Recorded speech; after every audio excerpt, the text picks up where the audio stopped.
stated at the Mercosur summit that Argentina welcomed the pressure from the United States aimed at freeing the Venezuelan people.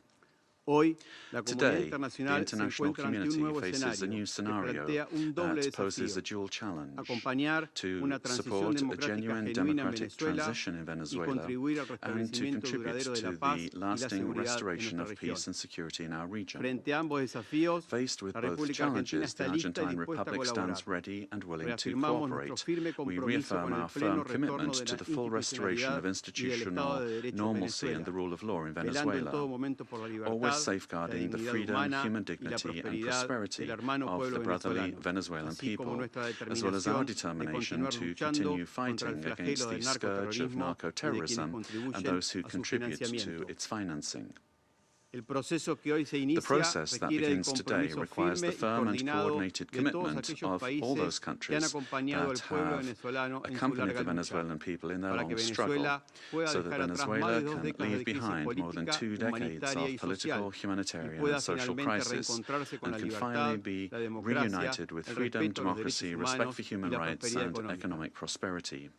Mr. President, finally, the Argentine Republic requests that the authorities responsible for administering the transition in Venezuela contribute to the immediate release of the Argentine citizen Nahuel Gallo, who has been in a situation of enforced disappearance since the 8th of December 2024, in clear violation of his human rights, and that his prompt and safe return to our country be guaranteed. Thank you.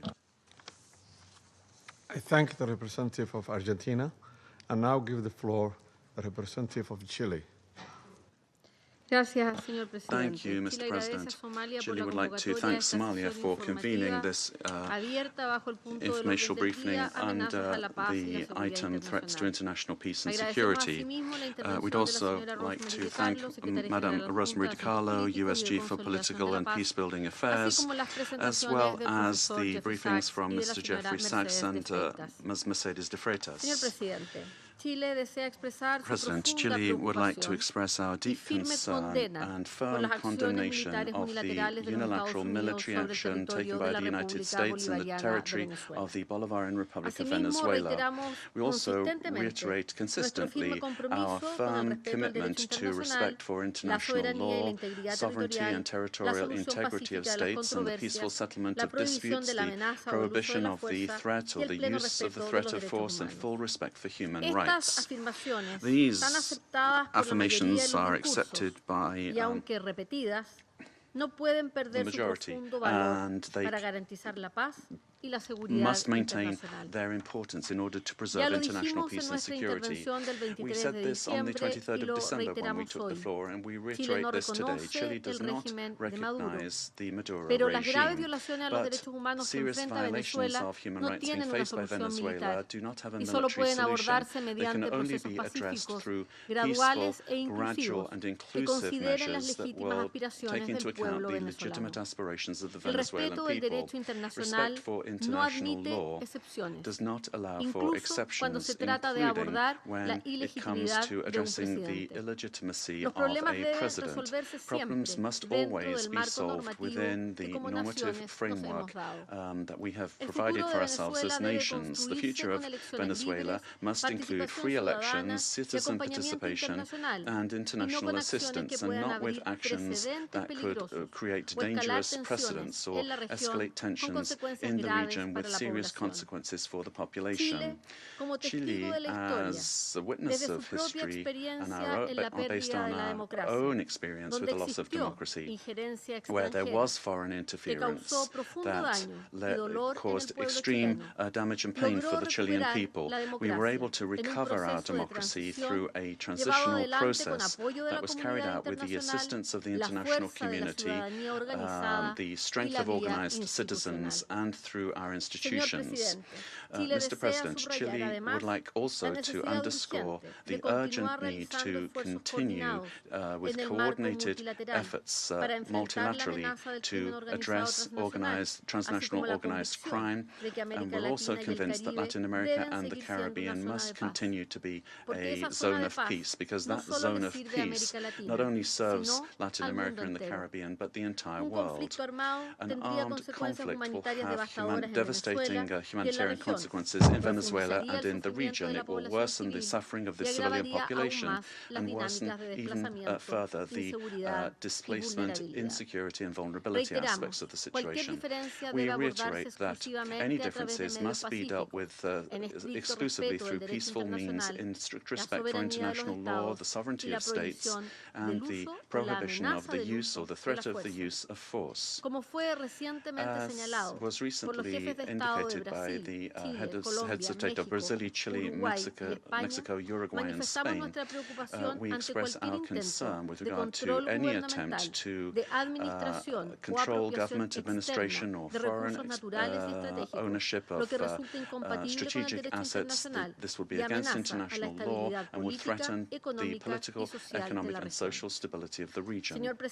Mr. President, given this complex scenario, Chile welcomes the role that could be played by multilateral fora. And here, particularly, we would refer to the role of the United Nations, and particularly the role that could be played by the Secretary General and by this Council, with the consent of the parties involved to contribute to de-escalating the situation and searching for an understanding that would favor a peaceful and lasting exit to the crisis. Prudent leadership and experience of our organization, as well as the regional organizations and mechanisms, could be very relevant to avoid a further worsening of the situation and to keep open the channels of communication. Chile reiterates its preparedness to support constructive initiatives that will point in this direction and work together with countries of the region and with the international community for stability and mutual understanding and respect for the principles that underpin this organization. Thank you. I thank the representative of Chile for the statement and now give the floor to the representatives of Brazil. Mr. President, we'd like to thank Somalia for convening this emergency session of the Security Council. Brazil categorically and firmly rejects the armed intervention in Venezuelan territory in flagrant violation of the Charter of the United Nations and of international law. The bombings on Venezuelan territory and the capture of its president cross an unacceptable line. These acts constitute a very serious affront to the sovereignty of Venezuela and set an extremely dangerous precedent for the entire international community. The Charter of the United Nations establishes as a pillar of the international order the prohibition of the use of force against the territorial integrity or political independence of any state, except in the circumstances strictly provided for therein. The acceptance of actions of this nature would inexorably lead to a scenario marked by violence, disorder, and the erosion of multilateralism to the detriment of international law and institutions. The effects of the weakening of international governance and cooperation mechanisms are already evident. The record number since the Second World War of 61 active armed conflicts, the unprecedented figure of 117 million people in situations of humanitarian disaster around the world, reflecting the increase in wars, displacement, and crimes against humanity, such as the genocide in Gaza, and the global increase in military spending, which is approaching the historical mark of $2.7 trillion. As Brazil has reiterated on numerous occasions, the norms that govern coexistence among states are mandatory and universal. They do not admit exceptions based on ideological, geopolitical, political, economic, or any other kind of interests or projects. They do not admit that the exploitation of natural or economic resources justifies the use of force or the illegal change of a government. The multipolar world of the 21st century, which promotes peace and prosperity, must not be confused with spheres of influence. We cannot accept the argument that the end justifies the means. This reasoning lacks legitimacy and opens the possibility of granting the strongest the right to define what is just or unjust, what is right or wrong, and even to ignore national sovereignties, imposing the decisions to be taken by the the weakest. Latin America and the Caribbean have made peace a conscious, lasting, and irreversible choice. The resort to force in our region evokes chapters of history that we believed we'd left behind us and endangers the collective effort to preserve the region as a zone of peace and cooperation, free of armed conflicts, respectful of international law and the principle of non-intervention. Armed interventions in the past have had profoundly negative and lasting consequences. Contrary to freedom and democracy, those interventions produced authoritarian regimes and serious violations of human rights, leaving as a lamentable result thousands of dead, political prisoners, tortured persons, and disappeared persons whose families still today search for their loved ones, as well as justice and reparation. For the first time in South America, a profoundly alarming event has occurred. An external armed aggression with the deployment of troops and bombings in a neighboring country contiguous with Brazil, with which we share more than 2,000 kilometers of border. Mr. President, South America is a zone of peace. I insist upon that. We have upheld and will uphold with full determination peace and non-intervention in our region. Furthermore, Brazil does not believe that the solution to the situation in Venezuela lies in the creation of protectorates in the country, but rather in solutions that respect the self-determination of the Venezuelan people within the framework of its constitution. The events of January 3rd transcend the regional sphere. The attack on the sovereignty of any country, regardless of the direction of its government, affects the entire international community. This and other cases of armed intervention against the sovereignty of a country, its territorial integrity, or its institutions must be vehemently condemned. It is up to this Council to assume its responsibility and react with determination, clarity, and obedience to international law in order to prevent the law of force from prevailing over the force of law.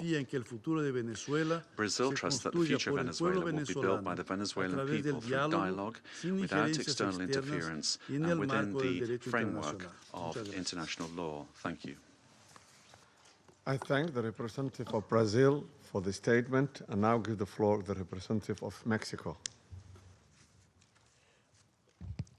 Señor Presidente, Mr. President, gracias por haber convocado thank you for a esta reunión de having emergencia del convened Consejo. this emergency meeting of the El Council. gobierno de México ha hecho The government of explícita Mexico ya has already su posición de made condena its position a la clear with agresión regard to our militar condemnation del of the pasado 3 military de enero aggression of January contra 3rd objetivos en against territorio de targets in Venezuela the territory of en Venezuela, clara in violación clear del violation of artículo Article 2 de la Carta of the de las Charter Naciones of the Unidas. United Nations.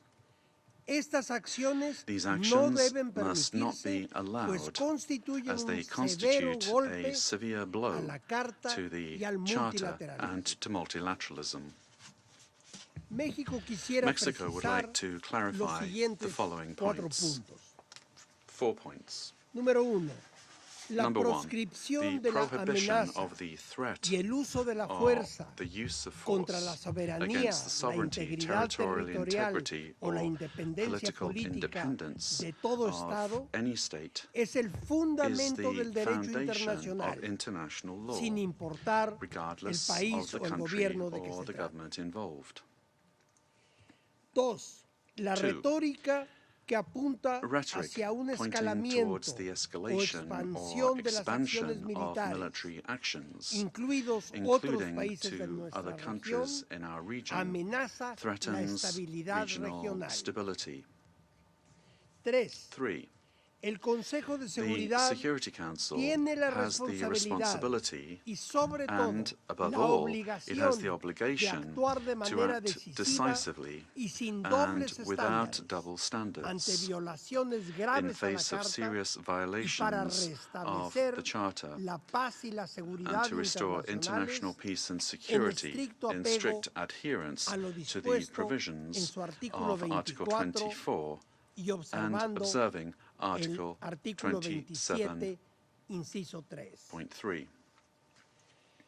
4. It is for sovereign peoples to decide their destiny and to find peaceful, democratic, and negotiated solutions to their political differences within a framework of unrestricted respect for human rights. Regime change by external actors and the application of extraterritorial measures are not only acts contrary to international law, but historically, all they've done is exacerbate conflicts and weakened the social and political fabric of nations.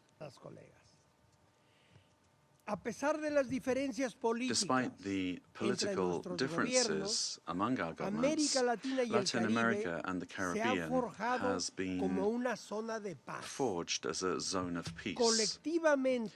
Collectively, we have, for decades now, resorted to the available political and legal mechanisms available in order to peacefully settle disputes. The current violation of this fragile balance gravely endangers the political stability and the security of the region, as well as the well-being of our peoples. Those who justify these acts deny the independent history of Latin America and the Caribbean. Mexico, firm in its constitutional principles of foreign policy and its pacifist calling, emphatically reiterates that dialogue and negotiation are the only legitimate and effective ways to resolve existing differences. I reiterate the call of the President of Mexico for the UN to do more to resolve this and other conflicts, including through the good offices of its Secretary General. In view of the events of January 3rd, Mexico reaffirms its willingness to support any effort at facilitating dialogue, mediation, or providing assistance that promotes peace in the region.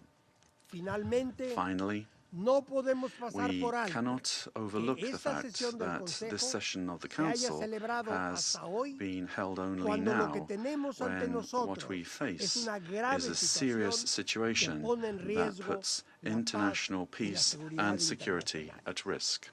Thank you. I thank the representative of Mexico for his statement, and now give the floor to the representative of Paraguay. Gracias, señor presidente. Thank you, Mr. President. La delegación de la República del Paraguay the delegation of Paraguay would like to thank the Presidency and the members of the Council for the opportunity to take the floor at this very important session.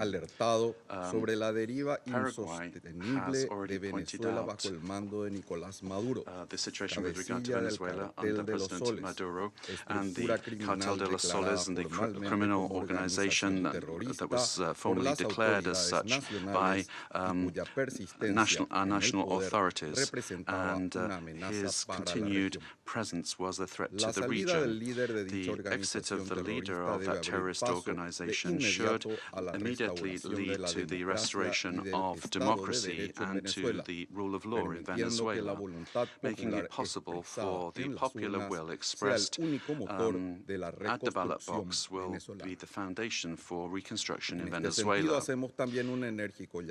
would also urgently call for the release of all political prisoners that are still in the prisons of that country, and we reiterate that a return to democratic institutions in Venezuela and the possibility for the legitimately elected authorities to resume their functions are fundamental steps for stability in the region. And finally, Paraguay reaffirms our historic commitment to the peaceful settlement of disputes, and we desarrollo de los acontecimientos actuales en Venezuela y alienta a priorizar vías democráticas que garanticen una transición ordenada.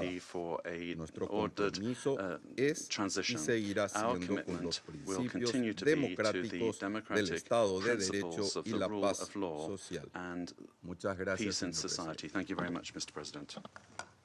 I thank the representative of Paraguay for his statement, and now give the floor to the representative of Cuba. Gracias, señor presidente.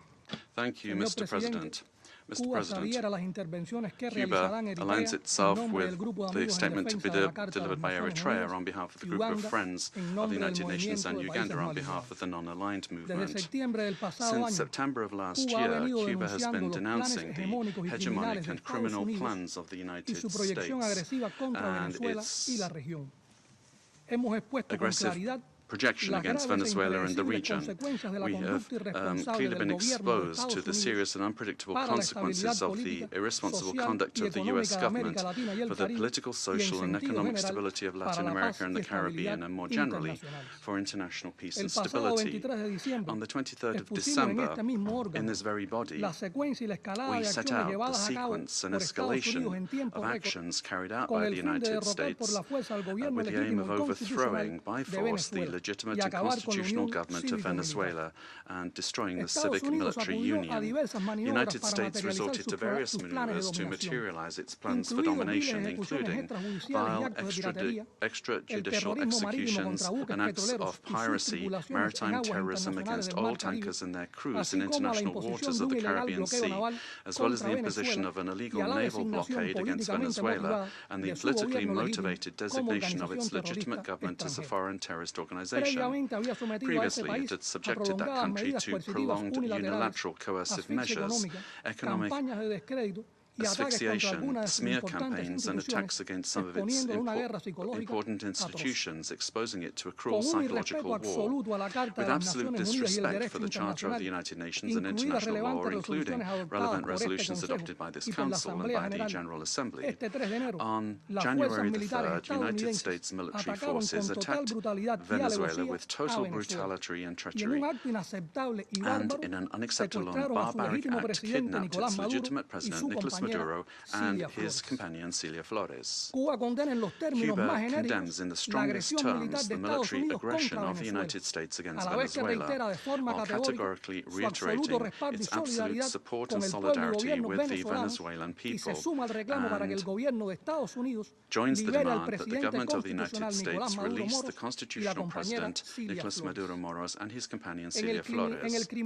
In the criminal attack perpetrated by the United States, 32 Cubans lost their lives in combat actions. They were carrying out missions on behalf of the Revolutionary Armed Forces and the Ministry of the Interior at the request of counterpart bodies of that country. Our compatriots honorably fulfilled their duty and fell after fierce resistance in direct combat against the attackers or as a result of the bombings of the facilities. Through their heroic actions, they upheld the solidarity sentiments of millions of our compatriots. Mr. President, the cowardly U.S. aggression against Venezuela is a criminal act in violation of international law and the UN Charter. It constitutes a dangerous escalation of the sustained war campaign waged for years by the United States against that sister nation, which intensified since September 2025 with the aggressive naval deployment in the Caribbean Sea under mendacious pretexts and unfounded accusations without any evidence whatsoever. The U.S. military attack against Venezuela has no justification whatsoever. It does not respond to any provocation, nor does it possess legitimacy. It is based on the aberrant doctrine of peace through force and undermines the stability and peace that have characterized our Latin American and Caribbean region for years. It seeks to promote a change in the constitutional order of the Bolivarian Republic of Venezuela, freely chosen by its people. Its ultimate objective is not the false narrative of combating drug trafficking, but control over Venezuela's land and natural resources, as has been openly and shamelessly declared by President Trump and his Secretary of State. This is an imperialist and fascist aggression with objectives of domination that seeks to revive the U.S. hegemonic ambitions over our America, anchored in the outdated Monroe Doctrine.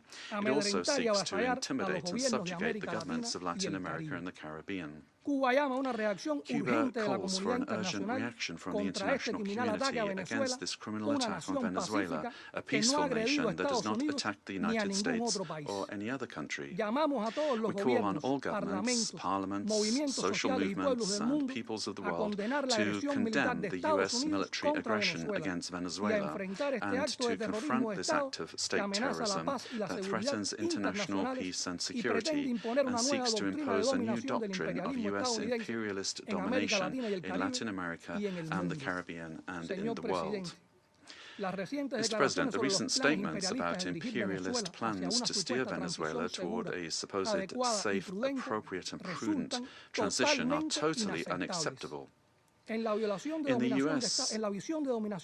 vision of domination, this means imposing a puppet government functional to its predatory goals, particularly unrestricted access to and plundering of natural resources that, by right, belong to the Venezuelan people. Determining the destiny of Venezuela is an exclusive right of its people without external interference. If the U.S. government, lacking any moral authority whatsoever, truly cared about the peace, freedom and justice of Venezuelan men and women, it would not have bombed that territory with absolute disregard for the lives, sovereignty and territorial integrity of that nation.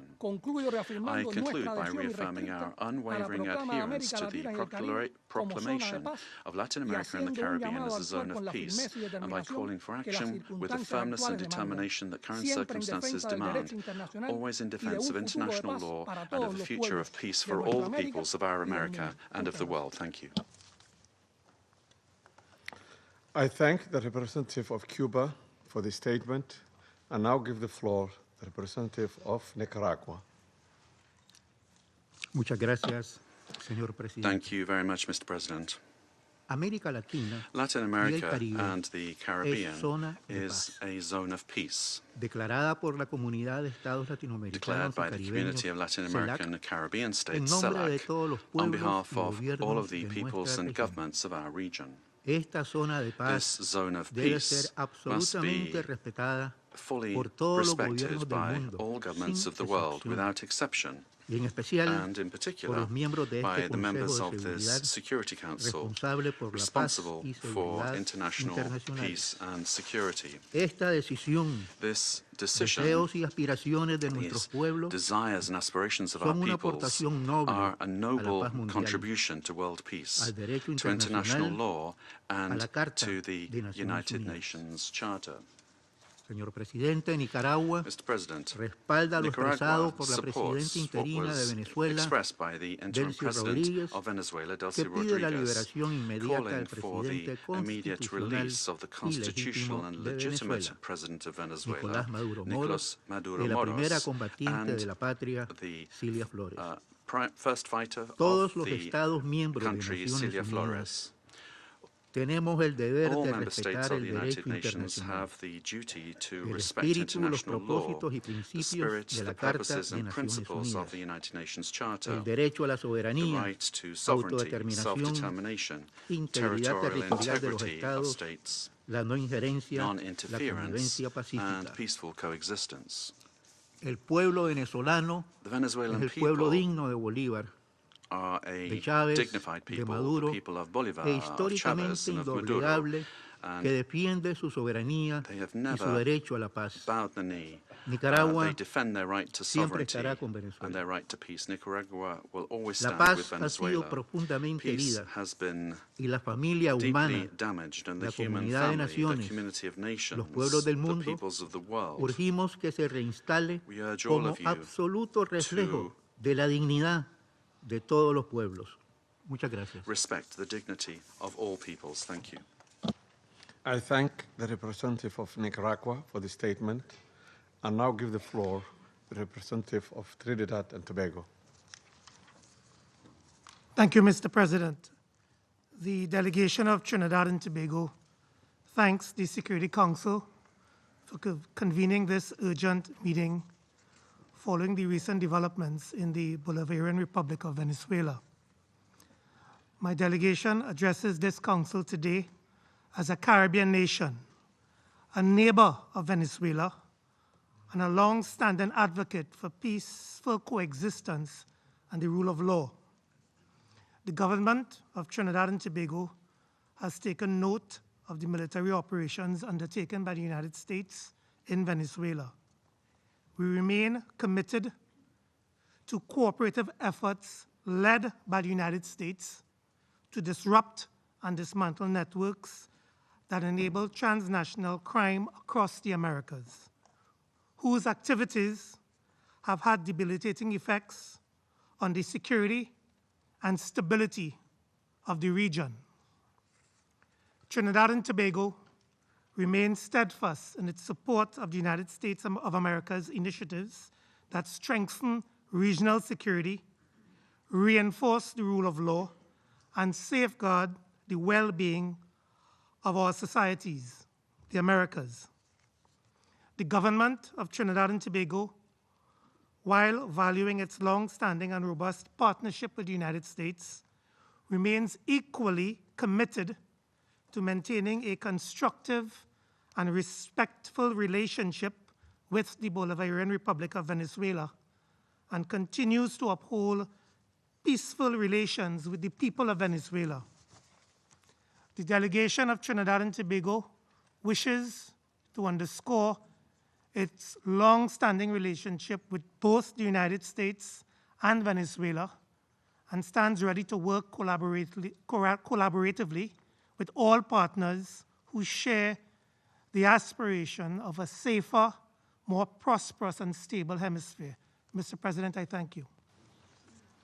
I thank the representative of Trinidad and Tobago, and now give the floor to the representative of Spain. Señor presidente, en primer lugar, me gustaría felicitarle por la asunción de la presidencia mensual del Consejo de Seguridad de Naciones Unidas y desearle todo el éxito en el desempeño de sus funciones. Agradezco la convocatoria de esta importante reunión y también transmito mi agradecimiento a la secretaria general adjunta y jefa del Departamento de Asuntos Políticos y Consolidación de la Paz de las Naciones Unidas, señora DiCarlo, por la información proporcionada en el día de hoy.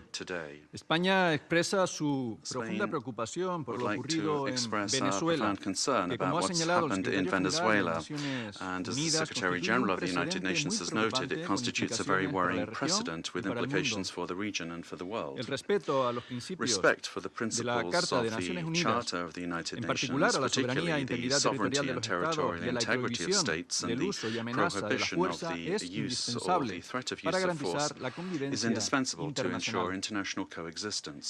España defiende la vigencia de un orden internacional basado en reglas, donde resulta imperativo apostar, como recoge el artículo 2.3 de la Carta, por el arreglo pacífico de las controversias. Consideramos que estas acciones constituyen un precedente muy preocupante para la paz y la seguridad regional, y recordamos que los recursos naturales del país son parte de su soberanía. Compartimos que la lucha contra el crimen organizado en la región es una prioridad, pero esa lucha solo puede hacerse mediante la cooperación internacional. Compartimos también que es prioritario defender los derechos humanos y las libertades públicas en Venezuela. España quiere trabajar por la paz, la estabilidad, la democracia, el progreso y la justicia social.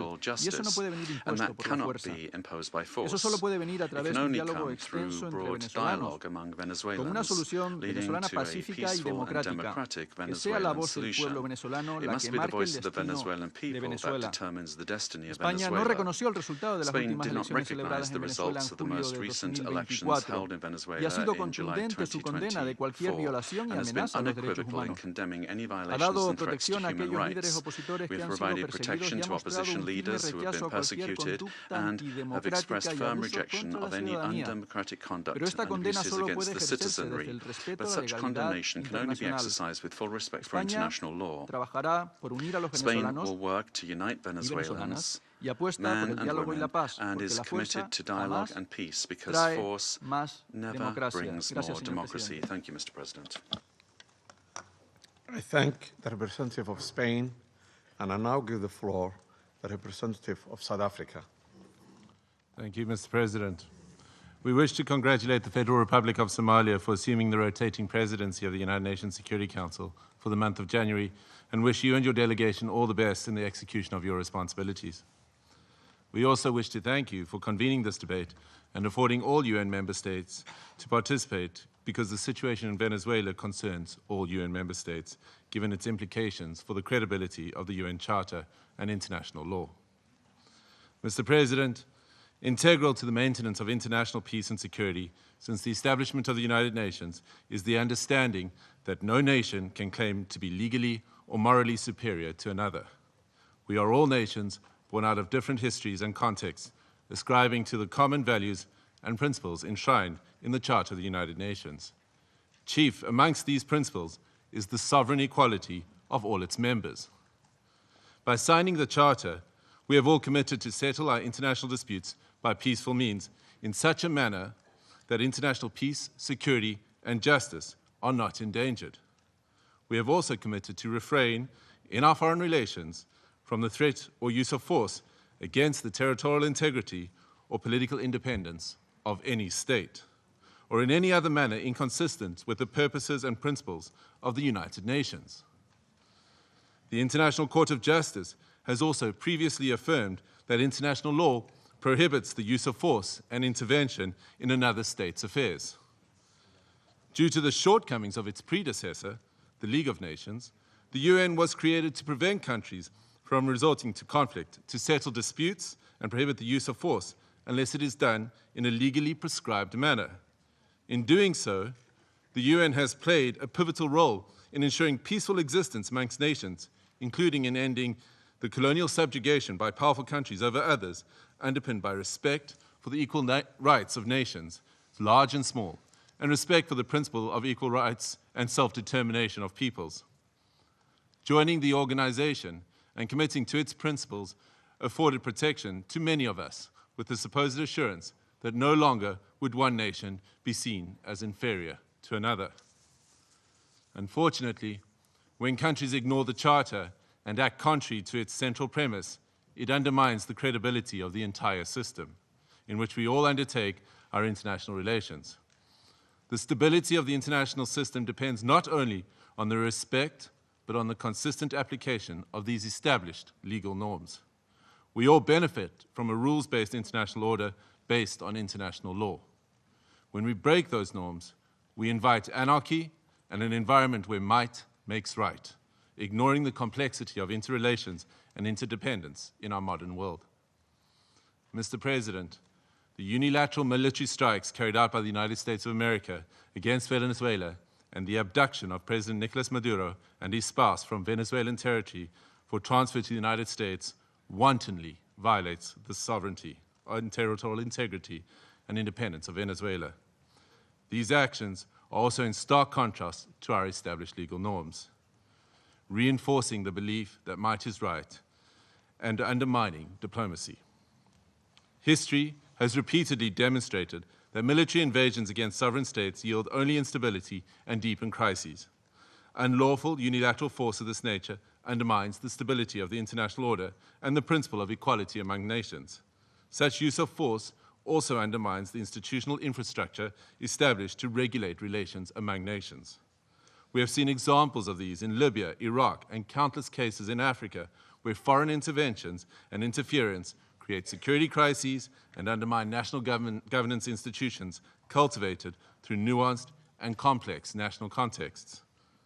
South Africa stresses that allegations of internal governance challenges, human rights concerns, or acts of criminality by a head of state cannot justify a breach of the Charter's prohibition on the use of force, particularly Article 2.4 of the Charter.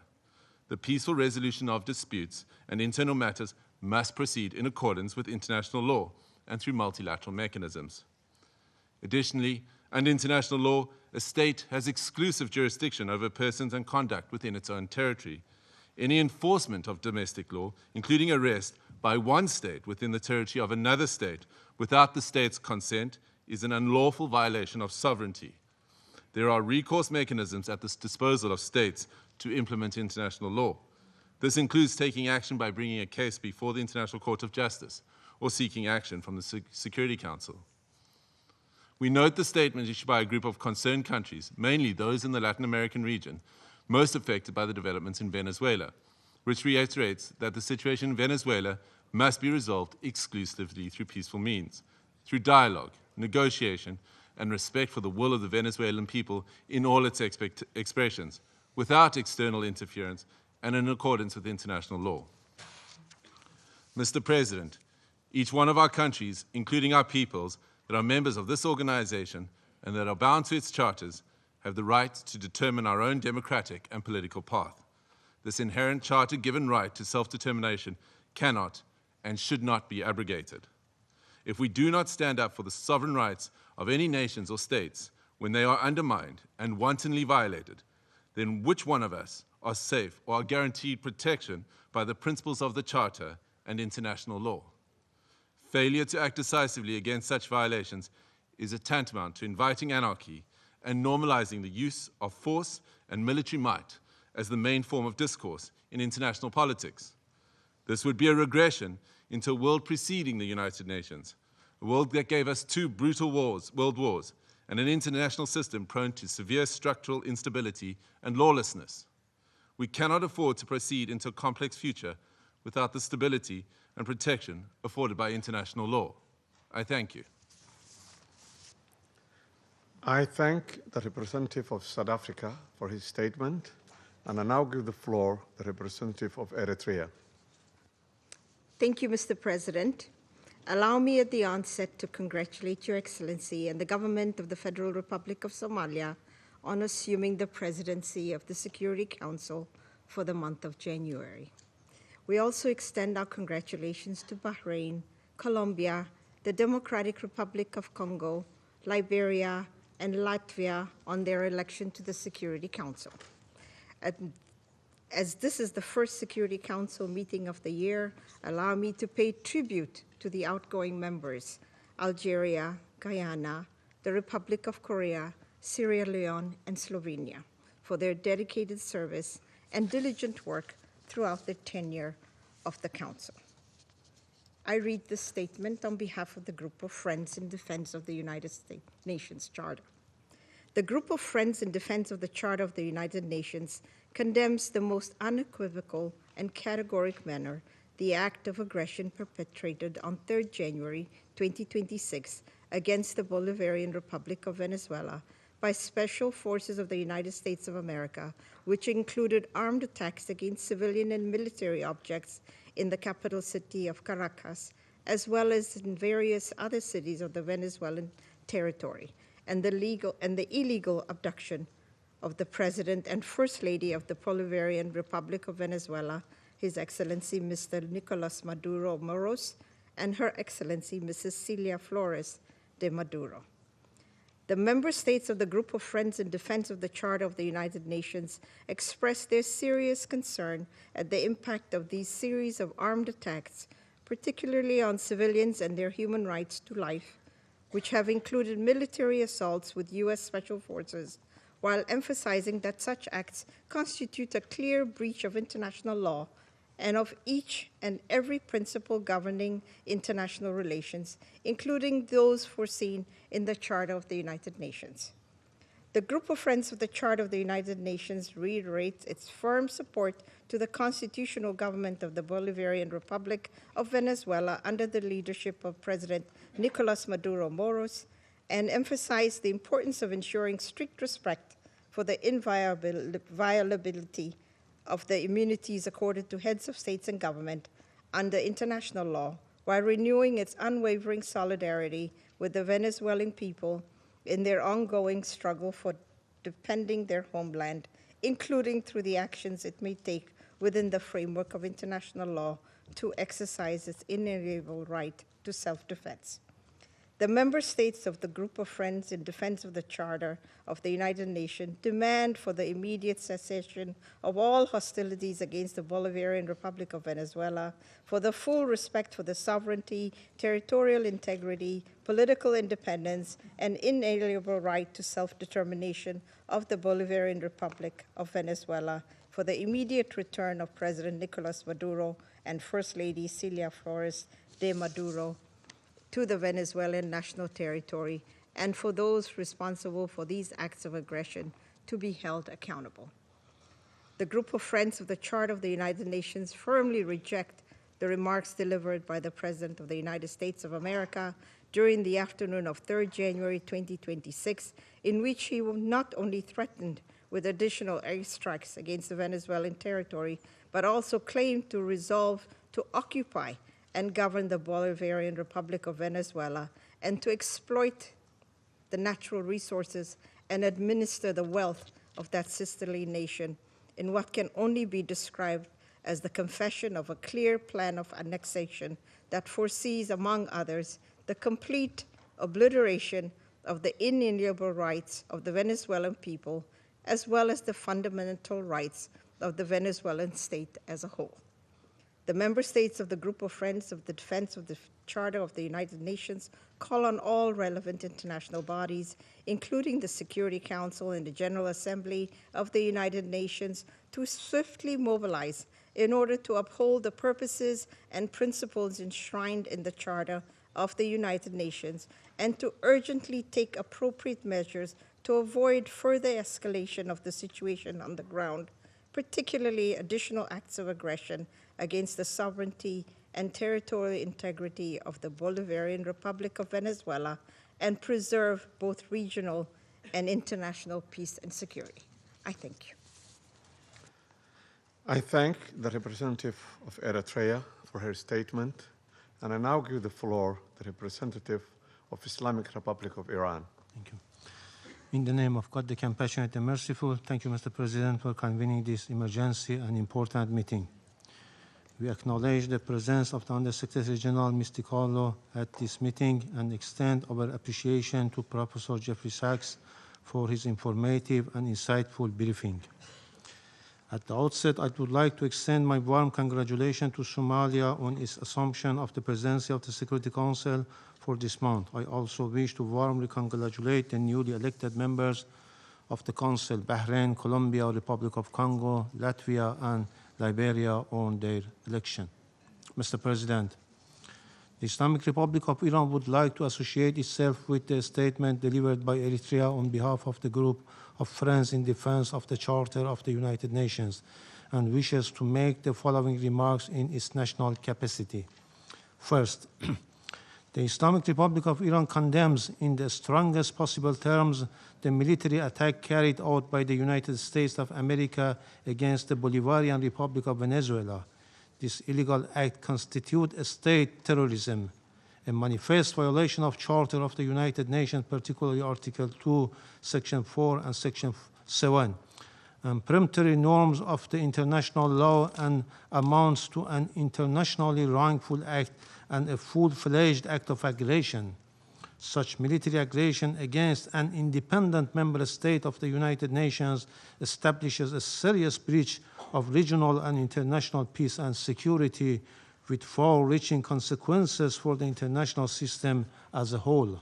Second, the abduction of democratically elected president and the First Lady of the Bolivarian Republic of Venezuela by the United States constitute a flagrant violation of customary international law, including the principles of the inviolability of the immunities accorded to the heads of a state and government under international law, and represent a grave assault on the sovereign equality of states. The Islamic Republic of Iran recalls Venezuela's inherent right to self-defense and underscored the legal responsibility of the United Nations, in particular the Security Council, to take immediate measures to halt this unlawful aggression and to ensure accountability for all those responsible. Iran also affirms its full support for the people and legitimates the elected government of the Bolivarian Republic of Venezuela. Third, the United States is openly seeking to substitute its domestic law for international law and the Charter of the United Nations. This represents a serious warning to the international community and to all member states. Such unlawful conduct strikes at the very foundations of the Charter-based international legal order and establishes a dangerous precedent that must be categorically and unequivocally rejected. The so-called declared U.S. policy of peace through strength prescribed the law of the jungle and the rule of force instead of rule of law, and if tolerated and normalized, would render the collective security system established by the Charter ineffective and devoid of purpose. Fourth, the continued inaction and paralysis of the Security Council in the face of the explicit threat and act of aggression by the United States have fostered a dangerous climate of impunity. It has emboldened the United States to persist in unlawful conduct that poses a grave threat to regional and international peace and security. In recent days, the President of the United States had repeatedly issued public threat of the use of force against the Islamic Republic of Iran in manifest violation of Article 2 of the Charter of the United Nations. At the same time, the United States is shedding crocodile tears for the Iranian people and hypocritically claims to support them while maintaining a well-documented record of intervention, the use of force, and the imposition of unlawful unilateral coercive measures against Iran.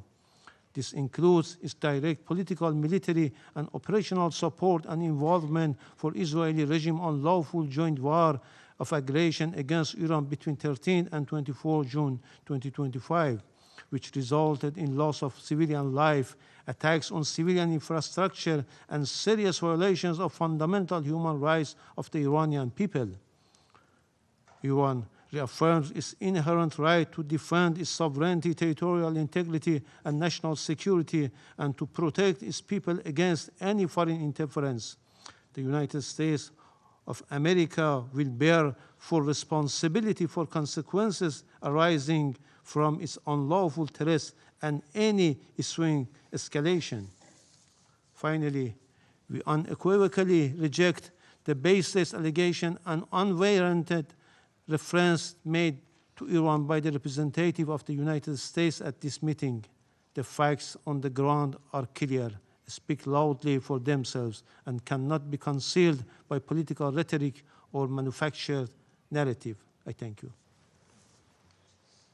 I thank the representative of Islamic Republic of Iran and now give the floor to the representative of Uganda. Thank you, Mr. President. I have the honor to deliver this statement on behalf of the Non-Aligned Movement, NAM, representing 121 member states united by the shared principle of respect for the sovereignty and territorial integrity of all nations. The Coordinating Bureau of the Non-Aligned Movement, NAM, categorically condemns the act of aggression perpetuated by the United States of America against the Bolivian Republic of Venezuela since the early hours of 3rd January 2026, which included armed attacks against civilian and military locations in the capital city of Caracas, as well as in various other cities of the Venezuelan territory. The Coordinating Bureau of the Non-Aligned Movement notes that attacks in question, which blatantly violate the purposes and the principles enshrined in the Charter of the United Nations, as well as the norms of the international law, constitute an act of war against the Bolivian Republic of Venezuela that undermines both regional and international peace, security, and stability, while also threatening the very right to life of the Venezuelan people. Excuse me. The Coordinating Bureau of the Non-Aligned Movement demands the immediate cessation of all hostilities against the Bolivian Republic of Venezuela, the full respect of the sovereignty, territorial integrity, political independence, and inalienable rights to the self-determination of Bolivian Republic of Venezuela, and that those responsible for those ongoing acts of aggression to be held accountable. The Coordinating Bureau of the Non-Aligned Movement reaffirms the inviolability of the immunities accorded to the heads of states and government under international law, which constitute a fundamental pillar of sovereign equality, peace, coexistence, and stable international relations. These immunities, firmly rooted in customary international law and consistent with the purposes and principles of the Charter of the United Nations, must be respected universally without discrimination, and any actions or measures that undermine or selectively disregard them risk eroding multilateralism, destabilizing international relations, and weakening the international legal order. Excuse me. Mr. President, the Coordinating Bureau of the Non-Aligned Movement reiterates its full solidarity with the people and government of the Bolivian Republic of Venezuela at this critical time, and insists that military solutions are not viable avenues for addressing any issues that may be of concern between members of the international community. I thank you, Mr. President. I thank the representative of Uganda for the statement.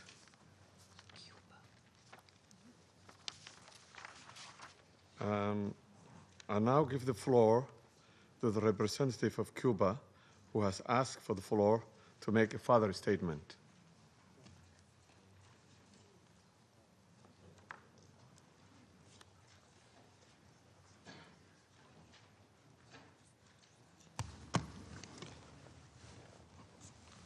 Gracias, señor presidente. Thank you, Mr. President. Mr. President, mi delegación se ve obligada a hacer uso de la my delegation feels it must take the floor again to respond to the unfounded accusations formulated by the United States against Cuba.